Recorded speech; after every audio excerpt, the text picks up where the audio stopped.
सभी को नमस्कार। सीजेपी का आंदोलन तो खत्म हो गया, लेकिन चर्चाएं अभी भी जारी हैं। कहाँ कहाँ?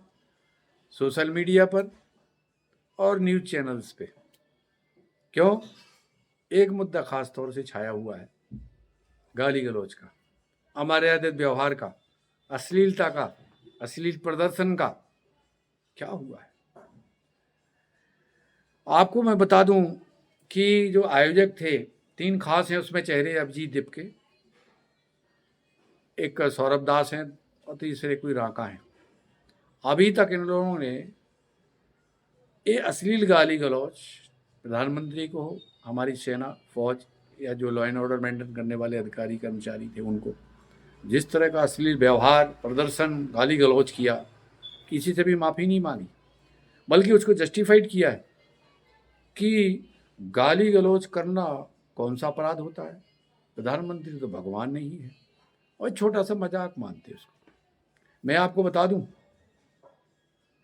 गाली देना सार्वजनिक रूप से सबसे बड़ा अपमानजनक व्यवहार माना जाता है।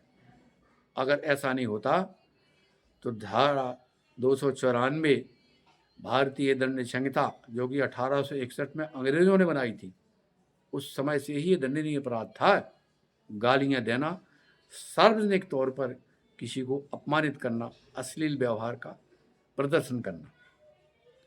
भारतीय न्याय संहिता की धारा 296 में उसका प्रावधान है, वो भी दंडनीय है। यही अश्लीलता का प्रदर्शन, गाली गलौज करना, अपमानजनक व्यवहार करना, जिससे बुरा लगे लोगों को, केवल उसी को नहीं जिसको दिया गया, और लोगों को भी सुनने में बुरा लगे, ये दंडनीय अपराध है। ये जस्टिफिकेशन के आधार पर कर रहे हैं। इनको कानून का या तो ज्ञान नहीं या धींगा मस्ती चल रही है। मैं इसकी पुरजोर निंदा करता हूँ, भर्त्सना करता हूँ। आपको एक पौराणिक कथा सुना देता हूँ। शिशुपाल के वध के विषय में आपने सुना होगा। शिशुपाल भगवान श्री कृष्ण को गालियां बकता है। भगवान ने, श्री कृष्ण भगवान ने उसको 100 गाली देने तक माफ किया था कि 100 तक मैं माफ करूंगा, जैसे ही 100 पार कर जाएगा फिर मेरी कोई गारंटी नहीं। और वही हुआ। एक कार्यक्रम में शिशुपाल ने भगवान श्री कृष्ण को 100 गालियां सुनाई। जैसे ही वो 101वीं गाली पर पहुंचा, भगवान श्री कृष्ण ने सुदर्शन चक्र उठा के इसका वध कर दिया। गाली देना कोई मामूली बात आप समझते? इतना बड़ा अपमान सार्वजनिक रूप से। प्रधानमंत्री ने तो माफ कर दिया, प्रधानमंत्री जी माफ कर दें, ठीक है, लेकिन जो पुलिस वाले, पुलिस के अधिकारी, कर्मचारी, अर्धसैनिक बलों के अधिकारी जो ड्यूटी में लगे थे, उनके साथ जो अश्लीलता का व्यवहार, गाली गलौज, संकेत वो किए, वो स्वतंत्र हैं, वो तो मुकदमा चला ही सकते हैं, उनको नहीं रोक सकते आप। अभी भी वक्त है।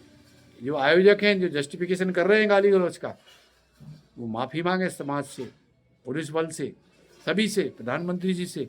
उसको जस्टिफाई नहीं करें और भविष्य में सुनिश्चित करें कि जब भी कोई प्रदर्शन हो उसमें इस तरह का व्यवहार, अशिष्ट, अमर्यादित, इस तरह का कोई व्यवहार ना हो, तभी आपके साथ समाज खड़ा होगा, अन्यथा बिल्कुल नहीं। अभी वक्त है, आप माफ़ी मांग लीजिए। यही मेरा कहना था। धन्यवाद।